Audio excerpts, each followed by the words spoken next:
Too Hi, Conyers.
Sorry, Gary, I'm trying to figure out my audio on my phone. Well, I can hear you, so. Well, I was just, because Tom's home, I was just trying to figure out how to do it, because I'm used to the glow controls on my computer, but I don't have that on my phone. So I'm sorry to come on early. Well, as long as you, like I said, I can hear you, as long as you can hear me, and as long as you can see. Okay. If you can see me, you're good. Yeah. And I don't mean to not comment. I'm just zoomed out on Monday. No, that's fine. That's fine. You can be in your jammies and in bed. I don't care. No, I'm not that bad, but I just leave my camera off and I quiet. I'm like, I've been on 2 meetings today. The gray world. I get it. I get it. Yeah. I get it. So. See, this Anyway, is sorry about the microphone issue on Sunday. We're trying to figure that out. We don't know what's going on, whether or not we've got interference with the handheld mic interfering with the mics that Nadine and I have on, or what. We don't know what's going on. They tested fine apparently before the service, and Marge worked on them after the service and they were fine. It's just when we wanted to use them, they kept making all this weird noise. Yeah, no, I get it. I know. Had nothing to do with y'all. No, I didn't take it personal. I know Marge was, well, like you said, between yours and that mic, maybe there's just so much interference with, the sanctuary, you never know. No. Is there any update about the sound booth now that Ken is out? Oh, everything's proceeding. So, but we don't have any of the technology in there yet. So that has nothing to do with anything. That everything is, we're waiting for stuff to arrive, and then we'll get it all, start getting it all put in the stuff.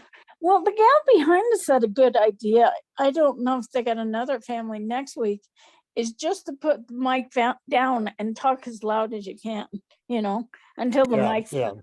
You just put it down and then don't even worry about it. Yeah, well, the next family will be the Blackburns, and we'll get it figured out. They're working on it. They're working on it. Hi, Marilyn. Hi, Gary. How are you? Fine. How are you?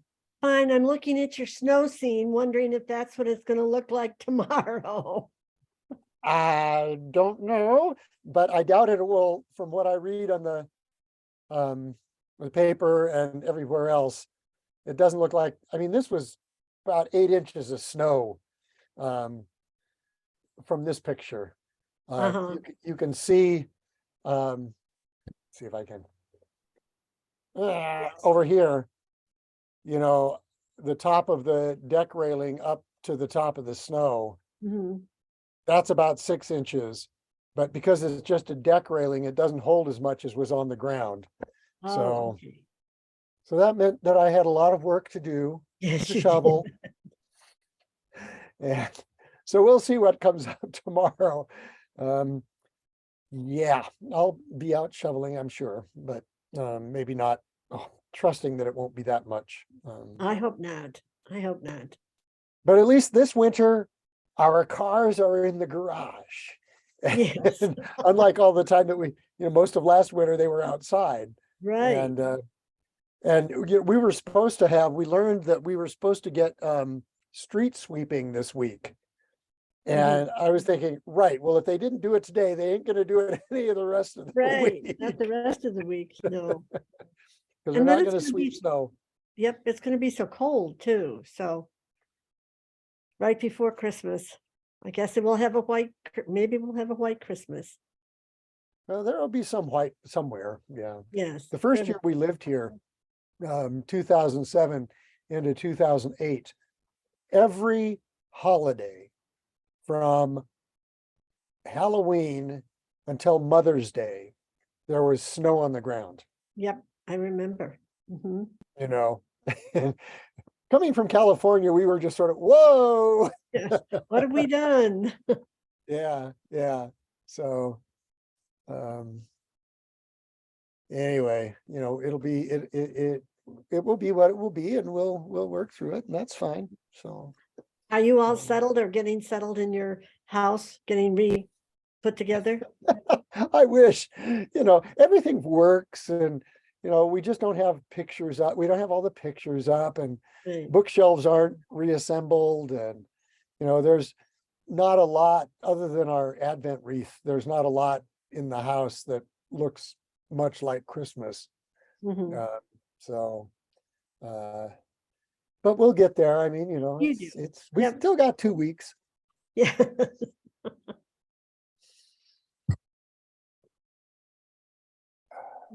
We're all decked out, Gary. I can give you a tour. What's that, Sandy? We're all decked out for Christmas. We got Oh, well. everything. But see, That this doesn't is, surprise me. see, this is what we see out east. This is how our condo looks out east. Mhm. Yeah. So you're looking to the east, so this is Yeah. a sunrise. Yeah, this is the sunrise. Yeah, this would Okay. be looking out because our condo faces east. Okay. I drive by that place all the time, so trying to figure out which direction Yeah. we're looking. Yeah, so anyway, saw Jenna yesterday, so I'm trusting she's going to join us. At least one, the other person that I thought was going to join us told me that he had COVID.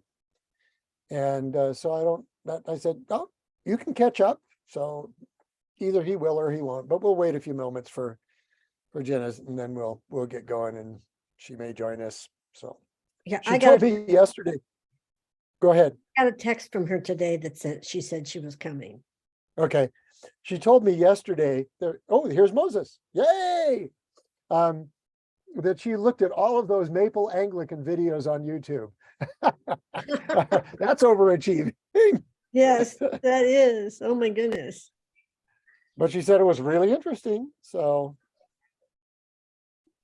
anyway, hi, Moses.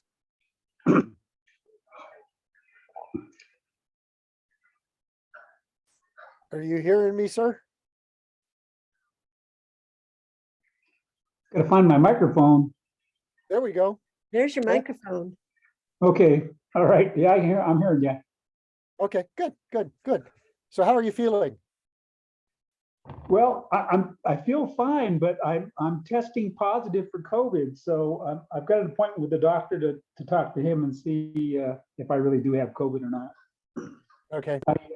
I went through a cycle. When I initially thought I had COVID, I went and got tested, and I did test positive for COVID. So that confirmed that I had it. And then a week later, I went back and it was still testing positive.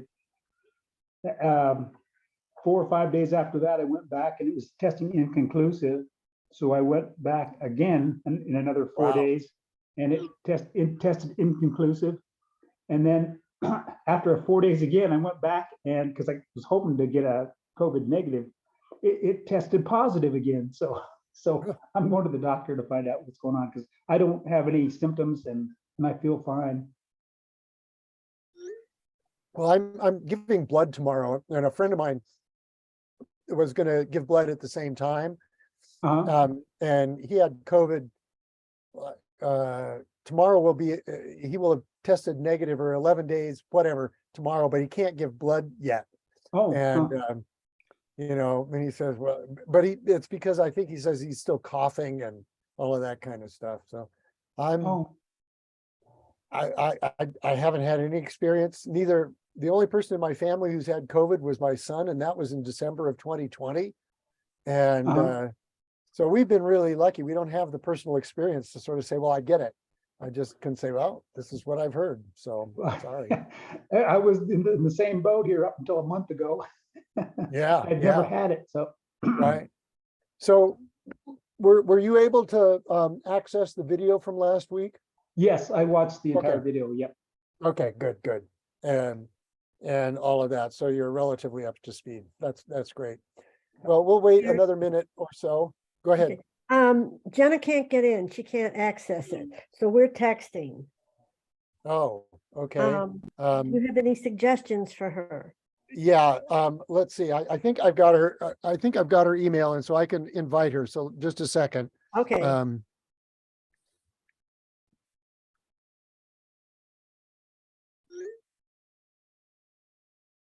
Okay.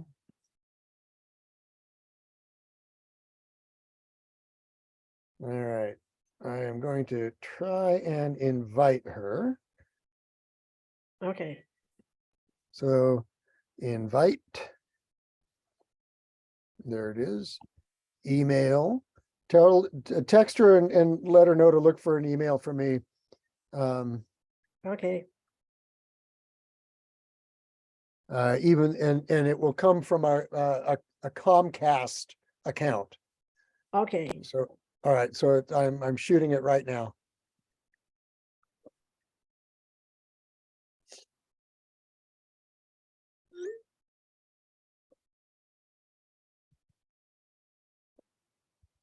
You gotta love technology. I know what I was just saying. I'm talking to you and I'm texting her. Oh my gosh. Yeah, we're videoing back and forth. She didn't have any problem last time, so I don't. No, I had the problems last time, so I got mine worked out. Well, So- Gary knows my problem. I'm on my phone. I'm frustrated. I know it is frustrating when you can't get it to work. Well, and we also have this evening. I'm going to be playing a video that's on a. There she comes. There she It's comes. That's on a DVD. And so I'm playing it from a DVD and running it through Zoom to you. And I've had it all ready to go. And then the DVD player sort of said, well, you're not using me, so I'm going to just shut off. So, all right, we are all Hi, here. Jenna. Sorry about that. That's all right. So we've been joined by Moses Jacobs.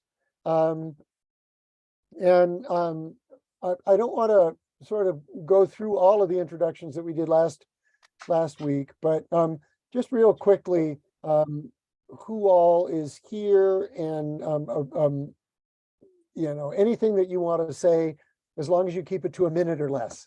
Okay. So somebody start. Okay, well, my Okay. name is Jenna. I'm late, but I'm not very good with computers or iPads or anything, but I'll get better.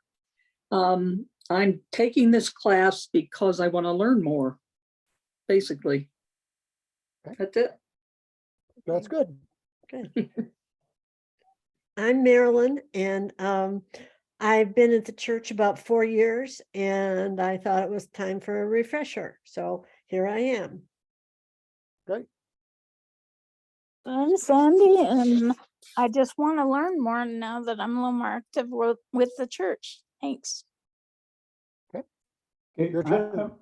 I'm Moses, and and I heard everybody's little history last in the recording from last That's right. week. So you Oh, can talk a okay. little bit longer if you want. Okay, so my background is I started out Catholic. When I was about 8 years old, my brother and I went to catechism, where essentially you learn the Catholic doctrine.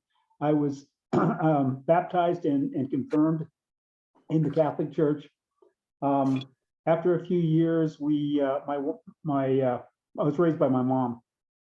That my mother and father got a divorce shortly after I was born. So anyway, so we were Catholic for the first 2 or 3 years that I can recall, and that was my first introduction to Jesus. And I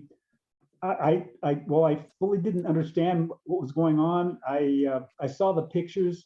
The Catholics have the pictures of the crucifixion and Jesus on the cross. And when the nuns told me about that, I didn't understand why he had to do that, but I thought in my heart, he must have really cared for me if he was willing to suffer and die like that. But I didn't understand why.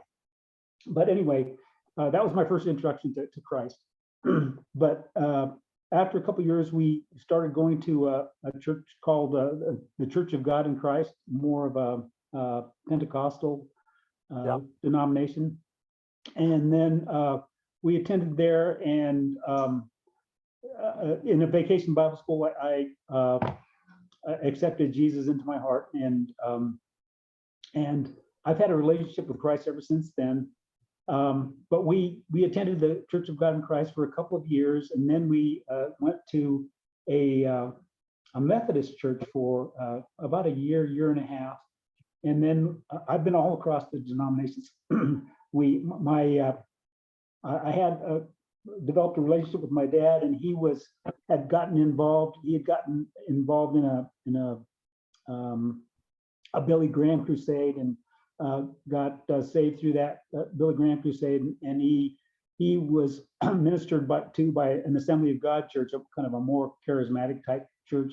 Mm-hmm. And he lived as an Assembly of God person or member for the rest of his life, but he became a pastor himself of the church. And then my wife and I got involved with a Baptist church. It was a Southern Baptist church that we first initially attended, and we were involved with the Southern Baptist for about 10 years. And then it was a small church. They didn't have a whole lot of youth programs, and we had a pretty good sized family. We had 7 kids. We raised 7 kids. And so there was another Baptist church. It was a conservative Baptist church that we switched over to, and they had a lot of youth programs that our kids were involved in. So we were involved in that too. And then we moved, and that was in Washington State. We moved from there to Wyoming, and I tried all the Baptist church there, and I just couldn't land on one. So I got invited to a Wesleyan church, which is an offshoot of the Methodist church. And so anyway, to make a long story short, we attended there for about 15 years while we lived in Wyoming. And then we moved to North Dakota, and I found another Wesleyan church. And so for another 6 years, we were involved with that. My wife passed away in 2016, and I wound up moving back to Denver in 2019. And there was a Methodist church that was just on the same block my apartment was on. So I started attending a Methodist church there too. My wife was raised as a Methodist also, so I had some familiarity with Methodist. And then the short time that we were when I was younger, that we had to attend a Methodist church. And so I attended there for about a year and a half while I lived in that area. And then I moved to Centennial, and I live here in Saddle Ridge, and Good Shepherd was right here. I knew something about Episcopal church, but I never attended one. And I started attending the services online during the COVID time. And I just like what I heard. Pastor Gary just has a tremendous gift to be able to expound on the Bible and help you see how God's word does apply to your life. And so I was really captured by that. And then when we started back live services, I started going there too. So I've been attending Good Shepherd now for, it's going on 2 years now. So. Great. What a story. That's great. Thank you so much. Mhm. So I'm going to share screen here, and I'll have to do some unsharing and resharing when we get to the video. But in the meantime, I'm going to share, and we'll get going. There we go.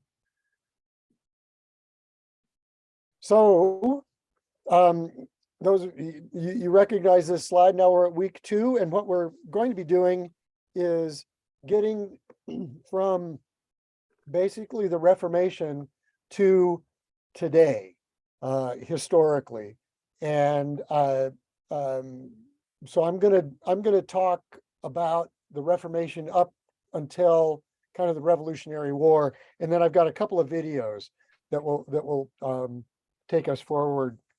They've got a lot of different voices in them, and we'll stop between. There are 2 of them, and we'll stop between the 2 and make sure that there are questions answered and all of that. But we've done the reintroductions. I did want to ask if there were any questions from last week, from any of you, or any thoughts or anything like that. No, not from me. I just noticed that it was just kind of a general history of Christianity, really. At least that's kind of what I came away from with it. It wasn't specific to the Episcopal or Episcopalian church. So so I'm looking forward to learning more about the Episcopal church. Right. And what I focused on last time, really, and I said this, was these bits and pieces of stuff that really had to do with bringing the church to Britain and all of those things that were in that British, that become our precursors. See someone else trying to connect here, and we'll figure out what's going on with them once they. I'm not sure who this is, but that's fine. Okay. Joan's iPad. Who's there? And unmute yourself and let us know who's there. Joan.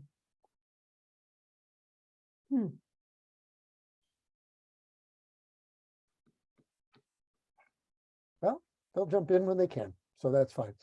Any no other questions or thoughts from last week? I was telling people before you got on, Jenna, or maybe it was just Marilyn and Sandy. I don't know if Moses has gotten on, that you told me yesterday that you'd gone through all those Maple Anglican videos. Yeah, very interesting. Yeah, there's a lot of stuff there. So, and that's good. I commend them. They're good, and some of them are cute, and some of them are less so. So tonight, what we're going to talk about is Henry VIII, basically Henry VIII to America, and then what goes on in America, and that will form the bulk of what we're talking about this evening. So, get this going on.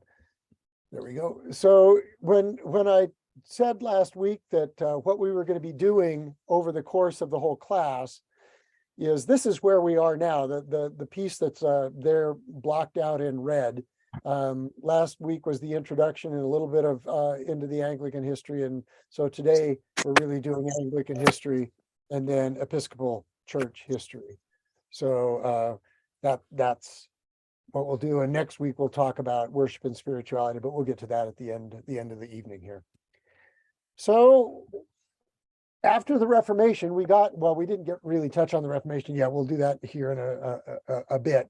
But this is where the Church of England really begins to separate itself from kind of the rest of the Western Church.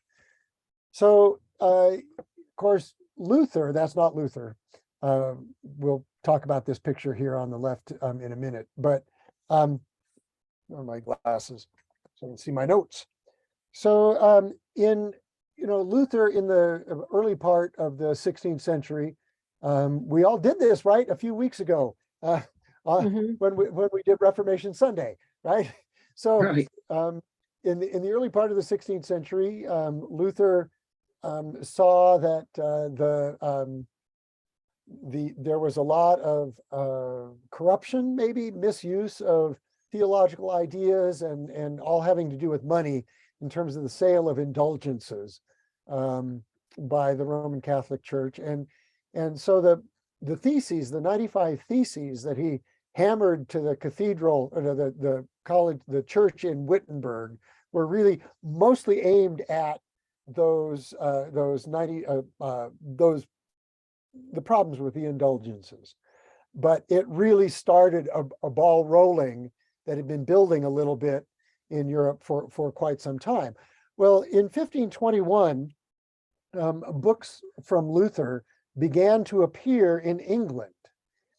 And so some students at Cambridge University formed a study group. And you got to love it, at the White Horse Tavern. Where else would Episcopalians, Anglicans form a study group?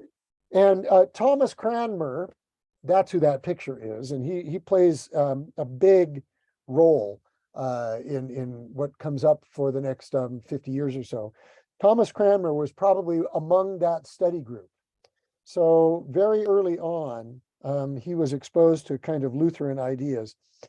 During this same year in 1521, Henry VIII, who was now sitting on the throne, wrote a book against Luther. And so the Pope gave him the title Defender of the Faith. So here's Henry VIII, just, to hold that in the back of your mind. Henry VIII was given the title by the Pope of Defender of the Faith. And the monarchs of Britain still hold that title. They've retained it. And so Charles III is still the Defender of the Faith. That attached to not just Henry VIII, but attached to the role of the King of England.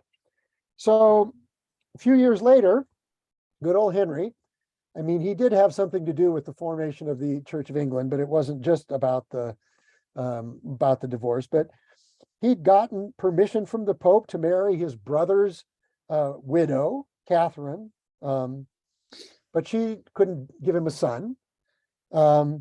And then he meets Anne Boleyn. I mean, you just hear these names and everything sort of comes back from history, right? But the bishop, the Pope won't annul his marriage to Catherine of Aragon. So there's some political stuff going on at that point too, but he won't do it. And so in 1529, Henry decides that he doesn't need to get permission from the Bishop of Rome, thank you very much, and he declares himself head of the English Church. And he cuts off the Anglican bishops from communion with Rome, calls for a Reformation Parliament, and he marries Anne Boleyn. All right, so he annuls his own marriage to Catherine of Aragon and marries Anne Boleyn. Basically, things at the church level, in terms of what you would find on a Sunday morning, remained the same. The Mass was still in Latin, wasn't really any sermon. People only get communion on Easter, and only the bread. So, it still looked very continental European Catholic at this point. A few years later, Henry VIII declares Thomas Cranmer, there he is, on the left, to be the Archbishop of Canterbury. Well, Cranmer had been married more than once. And I can't remember, I think his first wife died, so he remarried. So here is a priest who was married, made archbishop. And so that centuries long tradition of clerical celibacy in the Roman Catholic Church effectively ended. Once you make an archbishop who's already been married twice, you can't say everybody else has to be celibate if you've got a archbishop who had not been. And the passed through the king and everything else. There was an act, or a thing called the Act of Restraint of Appeals, which meant that people couldn't appeal to Rome for anything anymore. The buck stopped at the palace in Britain. So here's this separation, and it wasn't just because of Henry's marriage stuff. Henry was also very upset about Rome demanding monies. There were all of these monasteries in Rome, in Britain, and they held vast amounts of land and were very, very wealthy. And Rome was saying, send us money. You owe us money to all of these monasteries. And Henry needed money because he was going to go to war with Spain, and he needed money. And so he said, we're not sending any more money to Rome. We're going to keep it right here. And so, like I say, there was all sorts of political stuff having to do with politically arranged marriages, not just Henry wanting a divorce. There was money, there was local control. All of those issues played a part in what was going on in sort of what became the establishment of the Church of England. So in 1544, Cranmer was asked to write prayers and a litany for the army in English. So everything had still pretty much been in Latin. There had been an English translation of the Bible, but pretty much everything else had been in Latin. And so he was asked to do this, and he did it so well. I mean, the early prayers were just for the army. He did it so well that he was asked to make a prayer book for all of England. And he used the services from Salisbury Cathedral. You'll remember we talked about Salisbury Cathedral last week. He used the services that they had done at Salisbury Cathedral as the model for what he used, for what he composed as now what has become called the Book of Common Prayer. So that was the beginning of the book that we now, wherever mine is, it's on the floor. That was the beginning of this book, the Book of Common Prayer, was Cranmer being asked originally to write prayers for the army and doing it so well. Let's do this for the whole church. And he based it on what was going on at Salisbury. Just a few years later, the Roman Catholic Church held the Council of Trent, and England at that point became a haven for Protestants. So the Council of Trent was what was known sort of as the pinnacle of what was called the Counter-Reformation. All of the Catholics rebelling against, or saying, you all reformers, you're doing your stuff. This is what we say against you. And at that council, the Catholics developed a Latin Mass that basically became the centerpiece for what Catholics used, at least up until Vatican II. Called the Tridentine Mass. Tridentine being a word for Trent.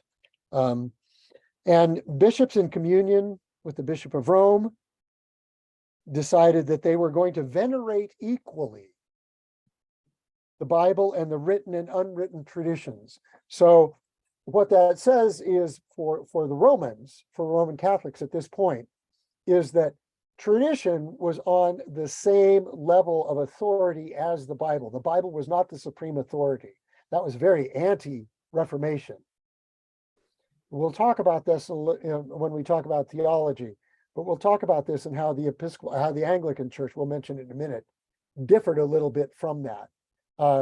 But when Trent came along, when the Council of Trent was done, it was the Bible and tradition. and the tradition meant, whatever the church said. And since they were kind of equal, the church could sort of override whatever folks thought they were reading in the Bible. Does that make sense? Mhm. Okay, good. So now we're up to 1544. In 1549, we get the very first Book of Common Prayer. So even though he had started it in 1544, we get the first one. It was introduced on the day of Pentecost in 1549.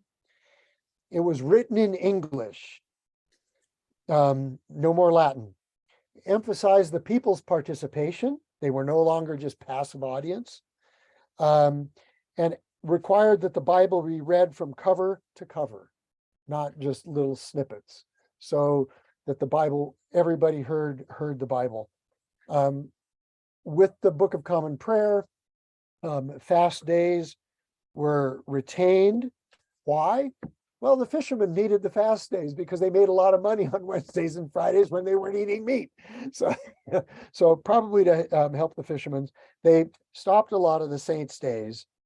And there were some rebels in Britain against this English prayer book because the folks in Cornwall and the folks in Wales couldn't read English. So even though this is a British kind of a thing, that's British Isles, there were still many people who couldn't read English. So there were a number of early what's the word I'm looking for? Revisions to the 1549 prayer book. There was one in 1552. It was revised to suit the Protestants a little bit. They changed kind of the theology of the Eucharist. There were no vestments, no signing of the cross, no holy oil, all sorts of things going on. Well, a year later, 1553, the king at that time, Henry VI, died, and people were tired of all of the Protestant stuff. And Mary Tudor, Bloody Mary, became queen. And she was a militant Roman Catholic. And so the persecution of the Protestants began in earnest. During her reign, about 300 Protestants were burned, including 5 bishops, 100 priests, and 60 women. Goodness. So this was serious business going on in Britain. 1558, Mary died, and Elizabeth I became queen. She was a Protestant, but she supported a lot of stuff that wasn't necessarily the Protestant theology that had led to all of this really horrendous stuff.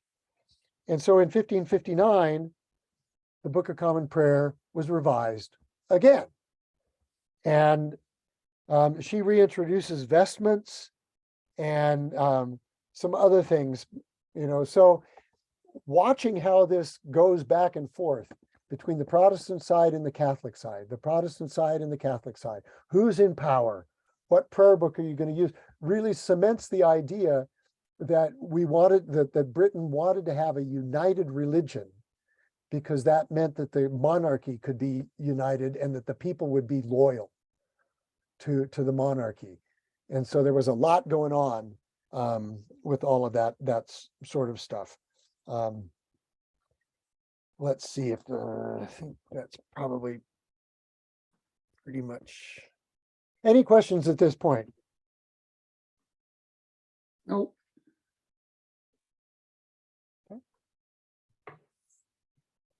So now we get the Puritans. Okay. All right, so we've got this new Book of Common Prayer, and then in 1564, the word Puritan appears for the first time, and we know Puritans because of American history, right? Right. And they're Calvinists, so they're strict Protestants, and they're legalists. They oppose most things that are fun for themselves or anybody else. They wanted a skilled ministry based on the Bible. They did not want ceremonies in the church. They didn't want bishops. And they wanted one government church controlled by Puritans. So this was, this was a problem in this nation or country that had all of these things, all of these religious things going on, this Roman Catholic heritage, and then the influx of the Protestants. So this is going on for a number of years. And in 1581, Richard Hooker, we'll talk about him a lot as we go on, was ordained a priest, and he wrote an anti-Puritan book called The Laws of Ecclesiastical Polity, which is a really weird name, but it is the closest thing to sort of a theological grounding for Anglican theology that we've ever had. Everything has in the Episcopal Church, the Anglican Church of England, has sort of been a footnote to Hooker. And last week or a week and a half ago, when I talked about in the sermon about the three-legged stool of scripture, tradition, and reason, that is Richard Hooker. He proposed that. And it's different than what we talked about in terms of the Council of Trent, where scripture and tradition were kind of on equal terms. That's not what Hooker was all about. He said, we start with scripture as interpreted through history, tempered by reason. And so, sorry about this. So it was Hooker was important. The book is 3 volumes. I've never read the whole thing. I've only read excerpts of it, but very, very important that what he did. And he reflected natural law and rationalist ideas. So reason was a big deal for Hooker. And then again, as I mentioned last week, then I throw in people that you've heard of, like Shakespeare. This is where Shakespeare shows up. Right about the same time as Hooker is writing. Just to contextualize where Shakespeare is in all of this other history. In the early part of the 17th century, Elizabeth dies, Queen Elizabeth I dies, and is succeeded by James I. And it's under James that the Book of Common Prayer is revised again in 1604. And then he commissions a new English translation of the Bible. So this is where the King James Bible comes in, is this King James, following Elizabeth. And most of the language had been developed earlier, but now this becomes the standard, what's called the authorized edition. And if you open any King James Bible now, you'll still in the frontispiece find something that says the authorized translation. And there are still many churches in the US that say that the King James Version is the right translation of the Bible.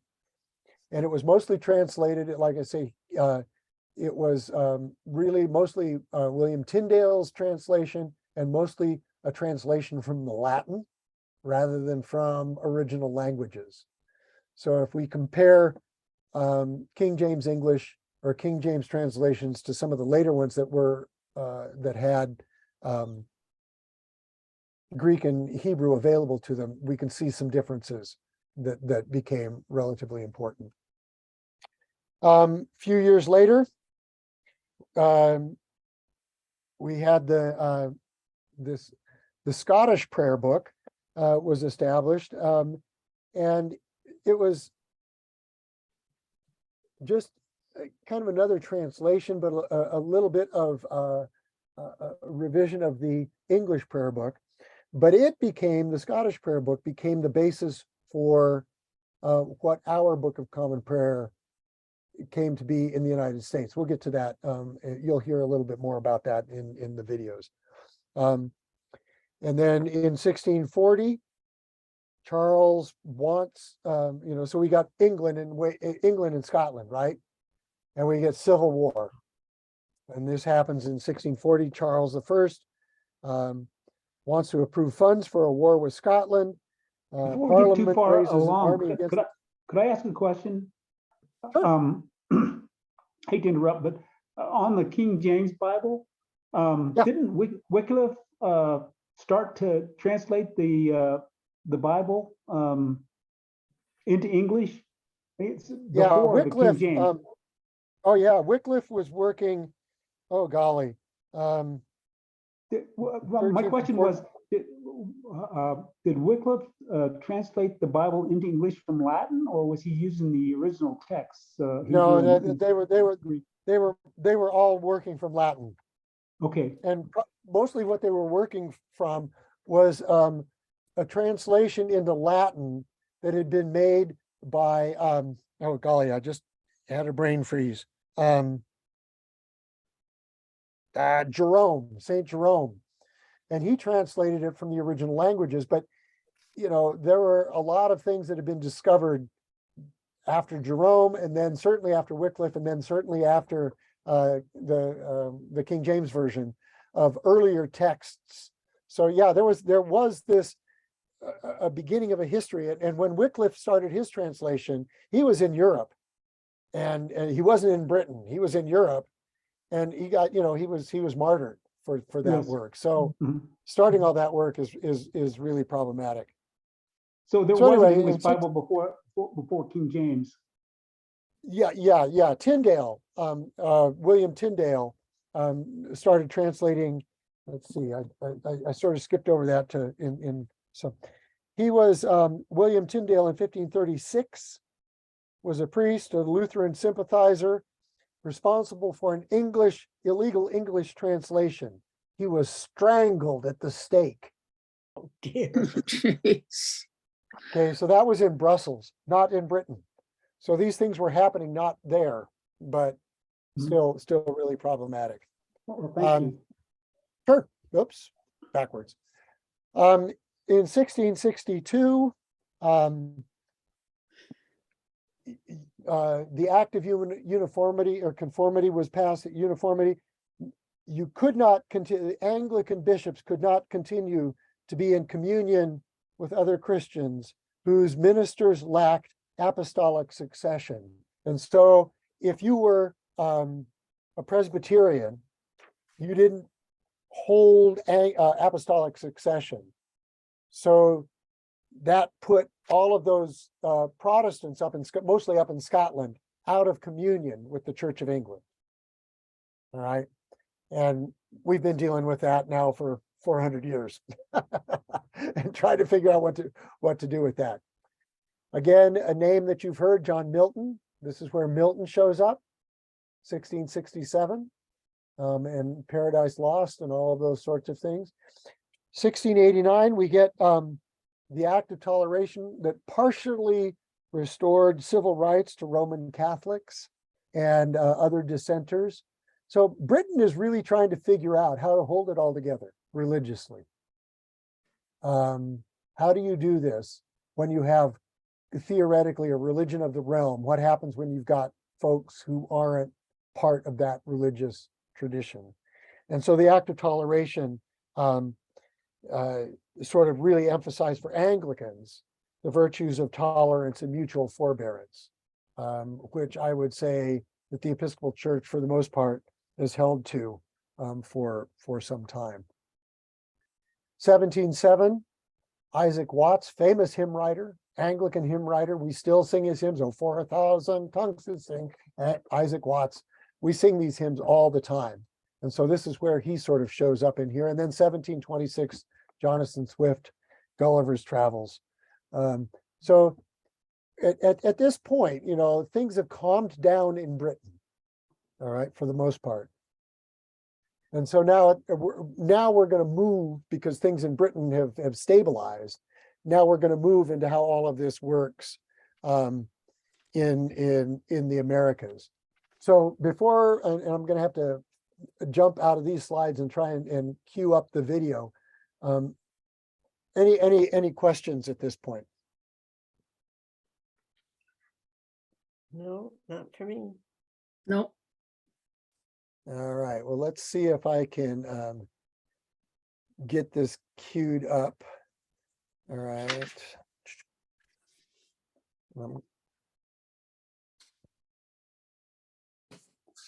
Once I get it queued up, I'll share screen again. Come on. I hear it clicking. I think we're getting there. All right.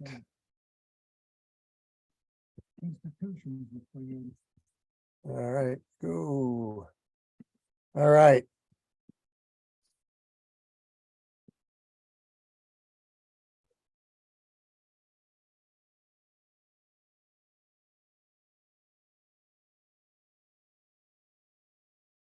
If you go to Westminster Abbey and look at this mausoleum to tons and tons and tons of now extremely dead and somewhat boring people. Do you see a video?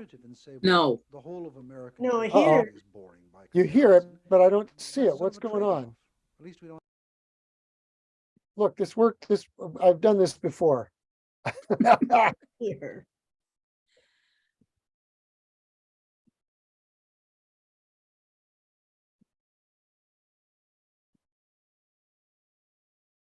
I don't want this to happen.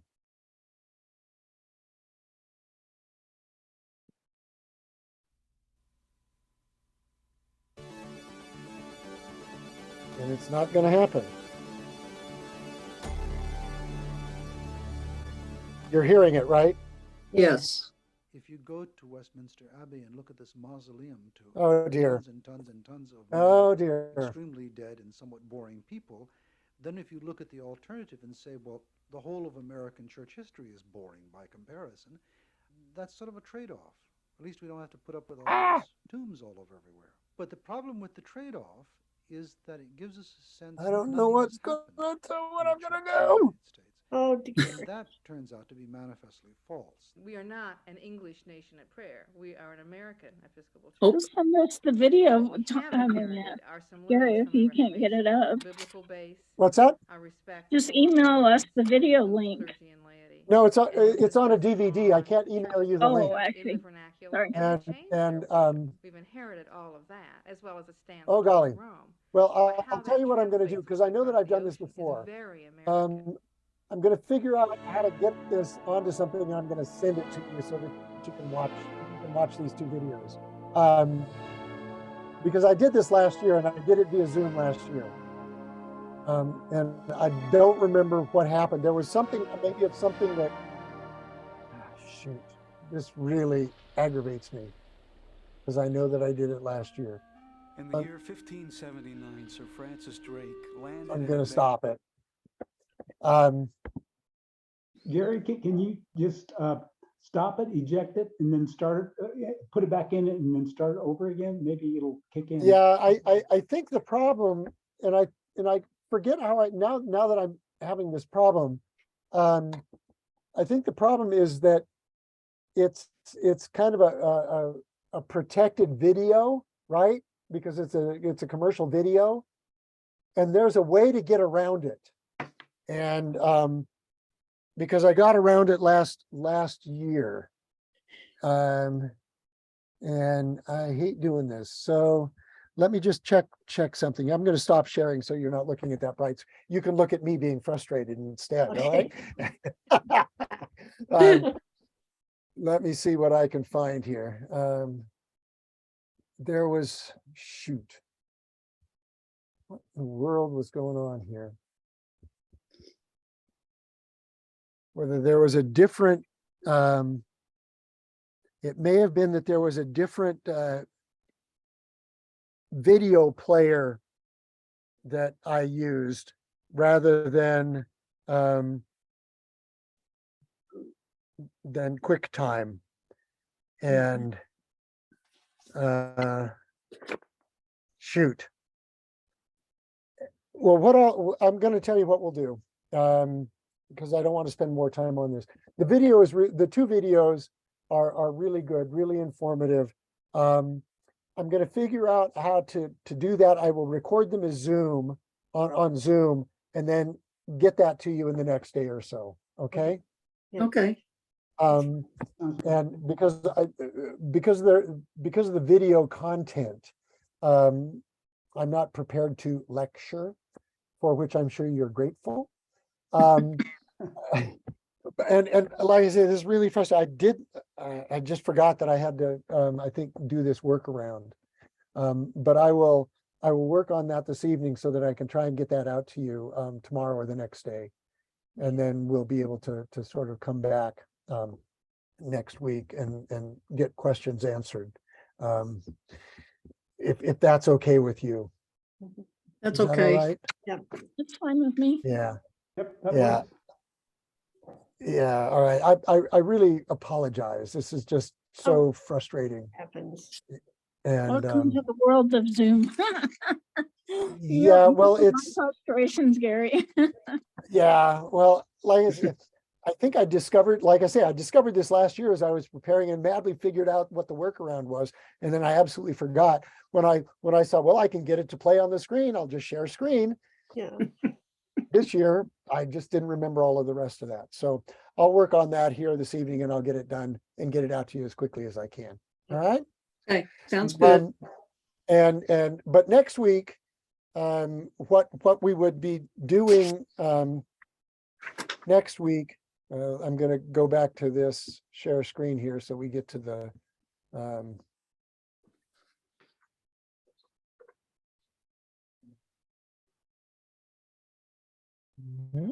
there we go. So next week, how we worship and pray is what we're going to talk about, although we'll get some questions answered if you've got them from these videos. And so in the book, read chapters 2 and 5, Okay. and then go and download the article, Griffith's Anglican Worship. That's in the share drive. Marilyn had problems getting some of this, and that's fine. Everybody has problems getting some of this stuff. If you have any issues, just let me know, and I will Okay. get these documents to you directly. I'll just email them to you, but it made more sense for me to just have them on the share drive. So Okay. any questions? Again, All right, go ahead. Go ahead, I do not Moses. have the book. I Oh, don't okay. have the book. Is there a way I can get the book? just without- yeah, just drop by the church, and they're right outside Kathy's office. Okay, okay, She knows where they are. all right, thank you, Yeah, and just grab it. There's no cost. thank you. Yep, I'll make sure I'm cleared by the doctor before I come to church, but Oh, you can come by and grab stuff. Don't worry about that. Just ask Kathy and she'll point. You won't come into close contact I'll with be sure to anybody. wear a mask. All right, Ah, I there feel we go. fine. I That'll- don't think I have COVID anymore, but yeah, I don't want to take any chances for anybody. I appreciate your concern. I appreciate your concern. All right, again, apologies, everybody, but we'll get past this. And it means that you have the rest of your Monday evening. Okay, thank you. All right, Thank you very good much. night. Dr. Thank Gary. you. See you next week. Bye-bye. Have a good evening. Take care. I Bye. don't know how to do this. Oh, I see. Okay. How do you get out of here? How do I get? I'm going to shut you out. Okay, good. There we go.